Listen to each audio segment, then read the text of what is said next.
Enuanu na adofo ye da Awurade ase se na otwe no so asakọ abeto yen na film program na ye ni nyina no the mystery of the familiar spirit and the wizards. Nyama edi onipa adasa ma nya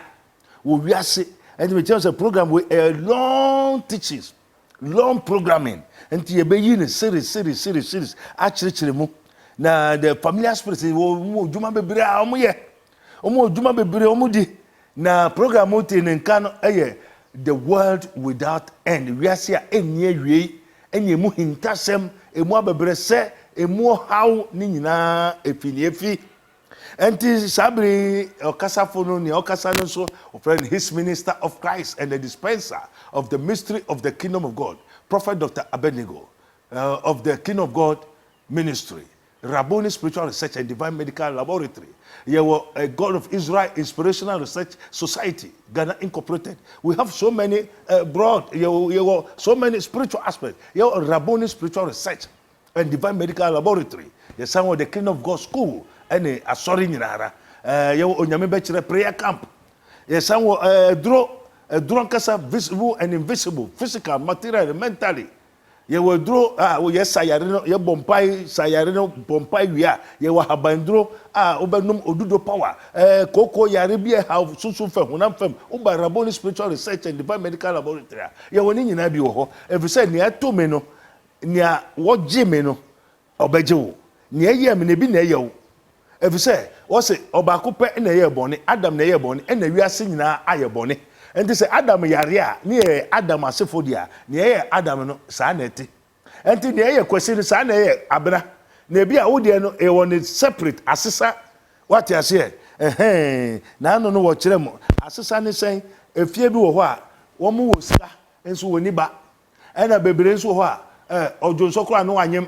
ofi omo nyem bebre nkwada bebre enso no medi kura woni bi akwada ba ko pe aduane dade senketwa nipa 24 30 edidi wi a wo mo wi a wo meta fro chance ni mo a economy atade ko wonya be nse dan na wo dem no o te se nkokọ bu na nipa 200 egu dan ni mu anye sa ni nyina ye the words of the familiar spirit ente busue bia ne enton ne niama edi nya wabusuanum bebre kwa ware onya kunu a obedi sutro ansana ya man chop money ni onya kunu so akunu no mafie onya yire so yire no onwo five blood ni nyina ye familiar spirit sunsum na odi kan no me chese sunsum born familiar spirit no onya wo to a oware wo enti se wan hwehwe Awurade ti kwa onni tumi bi amfa ho anhya obo so ba no wonya five blood spiritual marriage went to me anwo fibroid no se nipa ne nyem wo honhom na wanwo a sa kwada na friend fibroid enti spiritual thing the doctor ni yikura esenfifi na manifest enti your was spiritual thing that manifested into the physical life yinti no Nyankopon ba ne ba se obesei obonsam njuma familiar spirit ni yewu tu mu pe obeware o ware wi a o kire okra ni wi a o kata wa adwene so akata ukuma owie a o destiny o sebre ne wafa owie a wasesa wadwuma na osesa wadwuma eso meye wasase so wasesa no o de adwuma foforo obohu so obi bokron no owie ade o ka hwekere na onti ahu say na adwuma ya de yasesa that is his or her establishment has been changed ebo jantra nyama basabasa na se say no nya yebese ma mo nti ase ni say ye wo sa familiar spirit no eye honhom a ote abusuanu ma ofa onipa so odo onipa na ye adwuma onipa ode na ye adwuma na oba na ye frɛ no obɛfo obɛma na ye frɛ no oberima bonsam ye wo akwada no na wo nim ne a oba bedi asamasi ade ewo sa kingdom of darkness eye sa familiar spirit na hine no mu ewo we a obedi ade enti ye o mema maba bebre omo ye diadefo o ma me ma me no miensa ba ko odi adefo ba ko odi abɛfo ade odi tumifo na ade enti no na wo nua oni nua oni brother oni mame wo papa oni obiara sa abɛfo no wa kire wo biribia no nefe wadwuma your properties wo wajapade a wa bre wa soete anya no oso wafa ogusu sidan na onsi dan ni wie ya no no akotra dan ni mu na otramu a onja nkan ni mawo ode nkan so ahai nipa no so otimi no wa hai mamu ata ne nkrofo abɛfo eho no committee ogusu sidaya na enye ya bra Rabboni Spiritual Research and Divine Medical Laboratory o ka na de sa enkrofo be fa ka no wo ka no abrante bi de ni de bai ka ne be hwe no ye dwuma wo Accra o but ade sa ni aunt o aflaw akachi no be fa ka no orane enfa Accra Togo Benin Nigeria ya de Erade Sampawo no afremi a Abednego Yakupon we Sadra Mesake na Abednego Yakupon we ampadia papa ni ka no kola kohwe na mom ni aye behu se obi kaka no ni obo be kaka no won fa dua mbo no se ba ampa 3 days ye beti ebusu enu mu kai wo be ko wo na ko to asorfio meka o na me kwa tu asamese ni ka no elodu fi Accra akotogo Benin Nigeria e na meti meche wo di dua bom into wide wa paralyze ogu ho be sinne amen me say the familiar spirit they have power uto goje uto ka machine biara tumi ewe biara uwo biara say ya asase uye koko otumi fa koko ni ene dia enkrofo bebrebe ye adwuma koko kakra bi wo meti koko bebrebe usu koko bebrebe koko kese enso beti na kakra bi ya jonso aguso ya say no familiar spirit nia uwo biara eye ne dia ofa wo ejapade ade biara ebeboa wo a wonim se wo na obrey ekotoi enyeska kotoy me pese me nkan kire say the familiar spirit, the witches and the wizards have power and dominion over your properties. Enti bribia wo biara eye abonsamfo ne dia enti hwehwe Awurade chikwan bra Rabboni Spiritual Research and Divine Medical Laboratory ye wo ensawam ofa ka si won sawam se uko adoagire fa adoagire ka obesi wo oreku no bisa Rabboni Liberty Kingdom 02789772215 02789772215 02085995576 so bribi ayebasa wadwuma ayebasa bra wo mekere wo ye koton kraba onyame nka mo wo Yesu dim amen.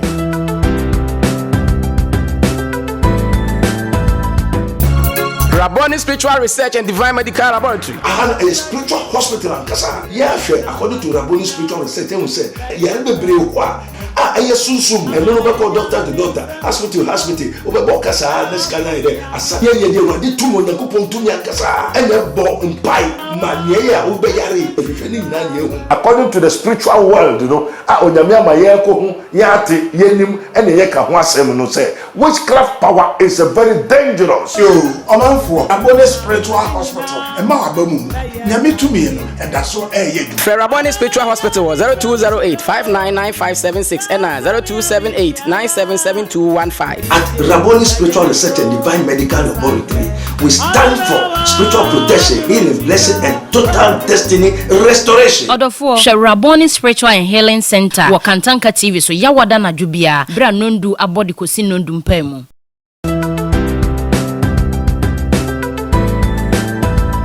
So, enuanum yeda Awurade ase. So dia koton kraba. Enuanum senti. Ndi bebi edu no. Se ewimu atumfo no. Ameke ayameto gbogbofon ayembi kanibi ni yo nyeweku amie ko osumo ameye.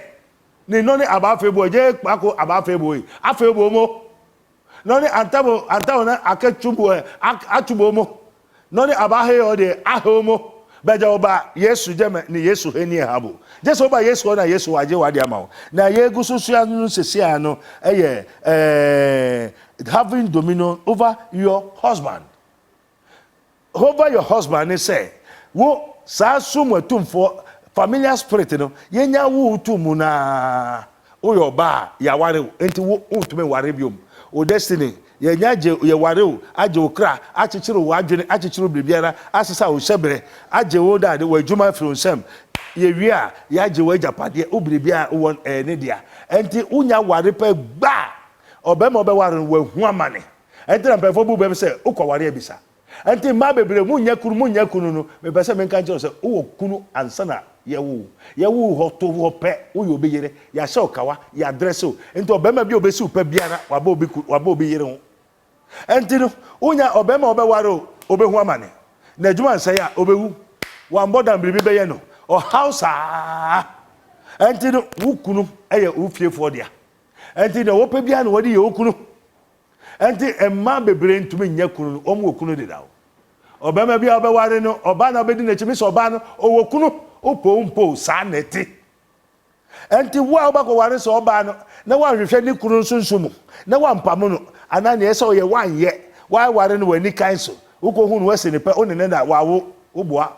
wato amnemu wato safimu biribi hawo biribi bedi wachi ade hawo ano ebe hawo odi ekwa nwie ye edra pefo so kwa ware abisa enti ne mani bebere unya kunu unya ba unya de bra because usunsumu kunu ompre enti mani bebere wo hɔ omo ye musufo ne sen ye yi na wo de o ware no usika nyina unya ye usika sa wadwuma asai ena obema obako ware so oba ne nso amane a obehu enti sabiri hwehwe awurade akikwan awurade a o manso to awurade a o ya anwade bebere ware osofo be 6 years ni ye ware for better for worse osofo no ko ya ware ma we hu wanti ene asofo no so ko hira ware ne so obehira so wie na how bebere na no ababa bia obeye oso be ya ware papa maame bra fa kunu ne bra ne hwansa so ni sofo so aye biribia osofo na o hira ware ne so for better for worse no 1 year pepepe osofo kunu na ko sie papa ne yere no abrante ne yere no osofo do hira ware so ono no ko hira ko sie maame no so wahu enti ma bebere wo ho a omo ye dade musugwa ne di wachi ye yi na wode ya fa ne ma ye mfa ne ma ya kunu ne wo de dawo enti de kunu ne pe no ska bia wo ba no wo be man o de be ma sa baba no pe usika ase eko bo stoma no bo diamond no ska ma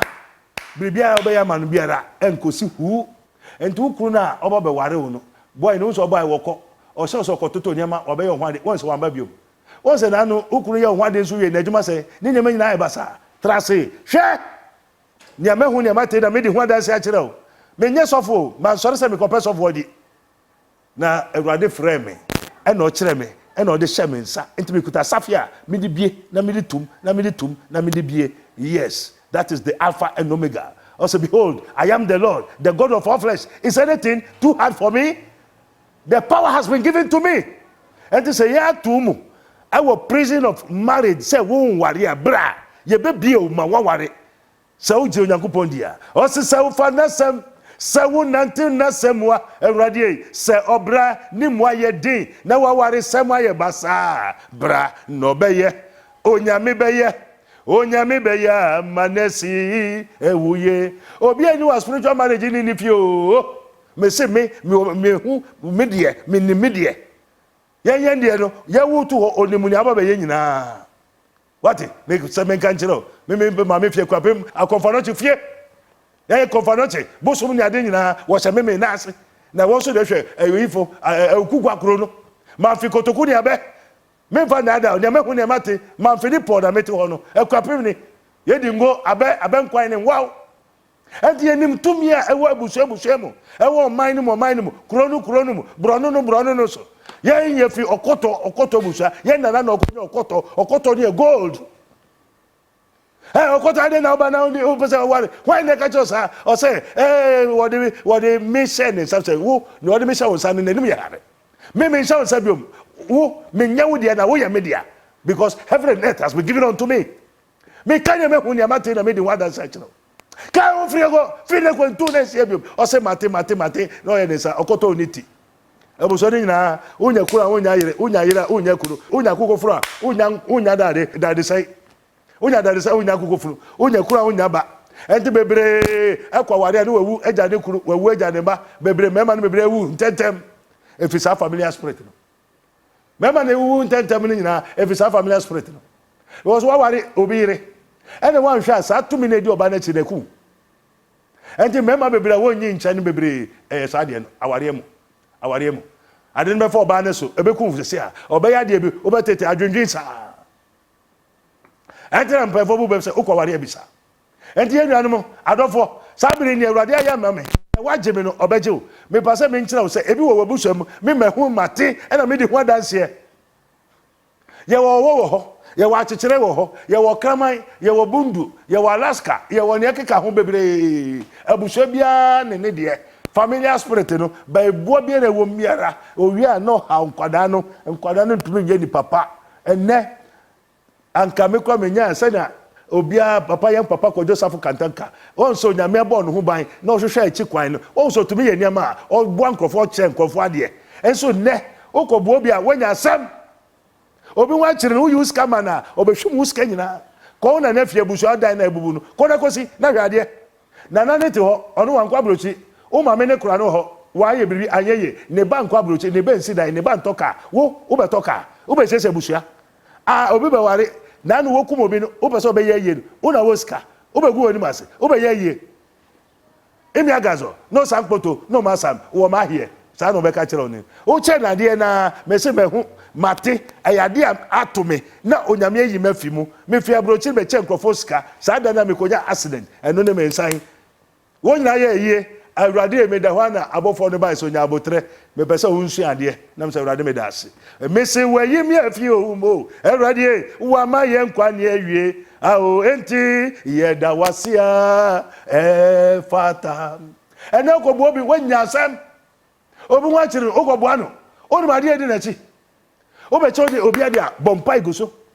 asofo kura ni nam kura no ko o ni nam woni nam na okanyame ase oni mu ko ba niska oni mtumi odi ya asore no papa bi by 93 years asoro ye nyina na ye motia edo mo sofo ni skana ko jambo ni mu ko jan sentare basabasa ni bi owie no o so man ska na motia na je motia ni titi se bare ena wodi we egum ento papa no o de skana mo sofo na o je de to sa konko nu ma e motia ni tinum ento ni sika o de ma sofo nyina e ko motia ni tim enti ama nkrofo bebre sika sai anyobia ne echa na de anyobia ne ebo anyobia na ye sese no woso onim ahwehwe na obehu bomo ye bebio bisa na obema enya so bia na akoye to correction anyobia so sorry o ka nyamsem na akoma na bibio anyobia one ho akere na akobo ano no na wose omam wo chase nso se de oje enti hwe nipa na obo ano hwe babia akọ asori no hwe afore na obo no enya chinye wo wiase ya se wo de dawo wose boni na me na nyinsa me inti boni no mu ye wo ye opo sabri bra Rabboni Spiritual Research and Divine Medical Laboratory we ba cho okuru bibi ha no bibi chire nso enye se bibi ha no wonti obeware no wanya asem wanya man won se ni dan ontumi nsi o se ni dan yo so compensation problem yare nkuto enkrofo bebere kuru yare papa no so ya chiche na adwen oba ni we nti musunti na adwen nyina onje hwindi yan kompabo ye se ha ote ho sa ne be na de aye no enti na mema bebere ni mema no bebere ewu eja ma no because won tifi won tie futu telephone number no 0278977215 0278977215 onyame chiram 0208599576 montwe ye ko ton kraba ewo yesu amen.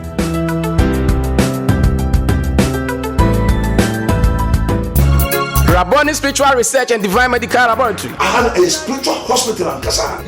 According to Rabboni Spiritual Research, you say, sunsum. And no call doctor to doctor, hospital. Kasa, this kind of asa. They tumo na kupon tumia kasa. And a bo in pie, mania, ubeyari. According to the spiritual world, you know, Onyamia Mayako, Yati, Yenim, and Yeka Wasem no say, witchcraft power is a very dangerous. Rabboni Spiritual Hospital. Nyame tumi no and that's so Rabboni Spiritual Hospital was 0208599576 and 0278977215. At Rabboni Spiritual Research and Divine Medical Laboratory, we stand for spiritual protection, healing, blessing, and total destiny restoration. Order for Rabboni Spiritual and Healing Center. Wakantanka TV so yawada na jubia bra nondu abodi kosi nondu mpemu.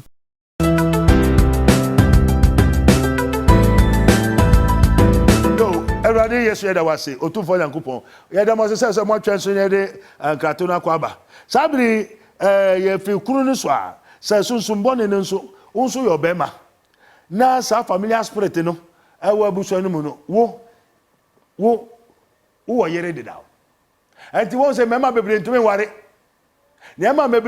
bebre ntumi ware oware na we ko oware na oba ne ko oware na oba ne ko ne nyina wo yire e wo sunsumu enti sa familiar spirit no either say obe use o maame o sister unua ebusuani bi oware wa oba bia ntumi ne ontra oba bia ba ho wanwu a onwo owo nso a munyeska muntumi tu adanka bebre nwa pam no aware akọware nti ye tu odem untumi hwe omma wa wo bebre uniska unso wanyeska so unniba because uwo sunsumu aware enti no wife abaye wo fiefo no wo modia na wo pe ne wo de ye oyere enti ade bia wo ka kire oyere onte ase onu so ohu efeda bia aware no ntokwa ososofo ya ware ye nye nije da nije bia ni aware animu you have a spiritual wife also for me wari na say also for me yesa na say on kana sem efe onenam basa na awere ho no house pra kata bra Rabboni Spiritual Research and Divine Medical Laboratory obedi also for ena me yiri we ni wa frim ena we say makowari mienu miensani there be a problem why should share because you have a spiritual wife because of the familiar spirit that is in the family which is controlling you the witches and the wizards they have dominated you they have married to you from your infancy asa wajuma asa wo shebre obiri biara efe de binu class aware kwa me ware bio onya te say obi sa ware me ware ni bio say we asa furu mi kokumi who said the person has been dominated na adwene enye nipa na ekasa aboa bi maybe in your room, and no man croponia spirit of suicide. Kona kokumu, o te say, me when you credo a menum, who so big casacas, fanabra. Me pacho yede, fanabra, Tumnica. Oh, say Nipan Ogusuka, same year negative, a negative, I been born, Casaboni pe who say there's a certain spirit controlling that person. And the Casam Natureno, and Tino, Onipan on den Hobium, Yasani Bribia.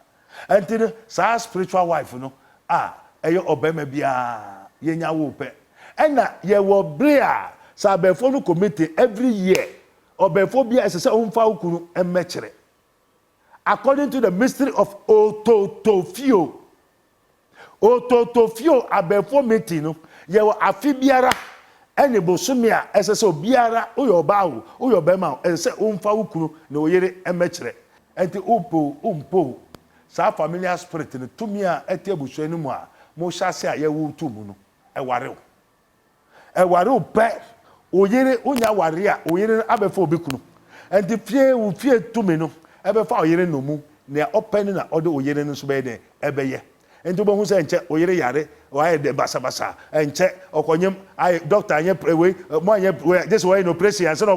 enso bia na nye sa onya anye no pressing pe na wo asa owo ba ko mienu asa yare sa o house aduane obanua o ebribia na adwene nya sakatu ni abusuafo no pɛ no ɛna wɔde nipa no yɛ den ɛyɛ enti saa bere me pɛ sɛ woma w'ani nda hɔ na wohwɛ Awurade Nyankopɔn akyi kwan ɛnam ne dɔba Yesu Kristo so tumi bia ni wɔbɛtuma gye wɔ gye sɛ Yesu Kristo ɔbɔfo bia ni wɔgye sɛ Yesu Kristo enti saa bere me kamfo Awurade kyerɛ wo sɛ familiar spirit no wo woyɛ ɔba a wowɔ kunu deda wo woyɛ ɔbɛma nso a wowɔ yere deda wo na abo bɛka wa efiri wo ntomam enti ne onyama nyina aye basane nyina eye yere ene kunu a yede ama wo sunsumu a wo mpɛ so obi mbɛka ho obi mbɛtwe kura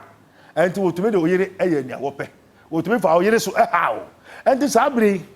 wo ba bi yare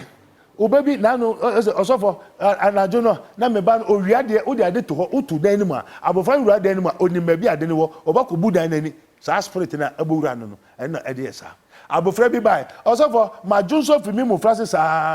maame ade na ma ba ne jinso ojonso sa ene ma menya sika wo ma me sika wo sunsun ne ba wenye okofom te oba be wie school ojonso te sa ade oba be jonso ojonso wo keteso o wi ade onum nsa wa ye basa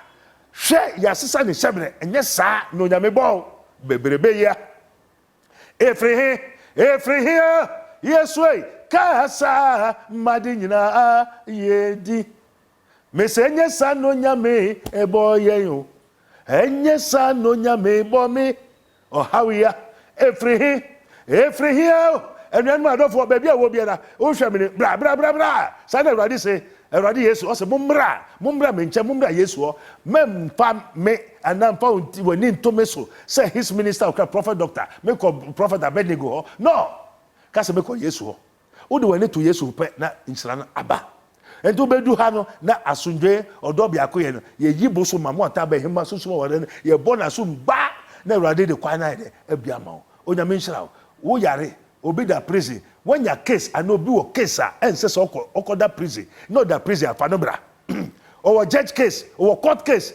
bra ye higher court ko garage commission on the rights of the kingdom of God and his righteousness and administrative justice and ne obon somewhere the kingdom of God and his righteousness where ye free and on the human rights and the human rights obon some ne training obon some training be no and then what's one social nyama boni nyama basa oba nware oba obema nware obema ne nyina ya obonsam nhyehyei abofra na so yede o habi also the spirit that is working in the children of disobedient ama yare o how obre amanie bebre mebacho unu ambe hospital ko yini bra wako hospital ate bra spiritual Rabboni spiritual research and divine medical laboratory according to Rabboni scientific research and divine medical laboratory ya hwehwe hu say o how bebre no emfifem emfifutum ye wo nipa ide etumu obetoi ende nya boni bi ni wayo ena ade de gu achi o edi usu no eyesa no boni ni kura obeye no saa honhom na na ma akoye boni saa honhom na ma akoye ade a ensem fata na wanya kwan ahaw Mumra Rabboni Spiritual Research and Divine Medical Laboratory 02085995576 02085995576 0278977215 0278977215 yewo ensawam owureku fadoje tasi so be so owureku Liberty Kingdom Liberty Coastal and otoase the Kingdom of God school any asore no bra no nyame shiraw ewo Yesu de ne mo o nyame kan ho next week amen.